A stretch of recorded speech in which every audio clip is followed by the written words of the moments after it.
ایک دفعہ کا ذکر ہے کہ ایک بادشاہ اور اس کی بیٹی تھی۔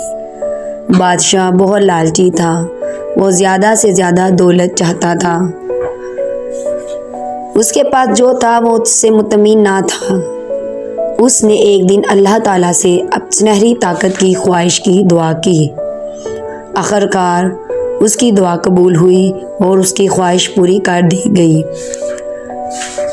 اس کے مطابق بادشاہ ہر چیز کو چھوتا تو وہ سونے کی بن جاتی۔ بادشاہ بہت خوش تھا۔ اس نے اپنے بستر کو چھوا تو وہ سونے کے بستر میں بدل گیا۔ اس نے پودوں کو چھوا تو وہ سونے میں بدل گئے۔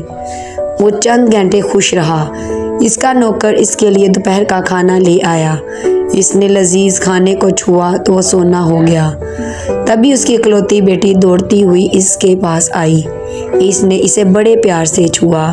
وہ سونے کی خوبصورت تصویر بن گئی۔ وہ دیکھ کر رونے لگا۔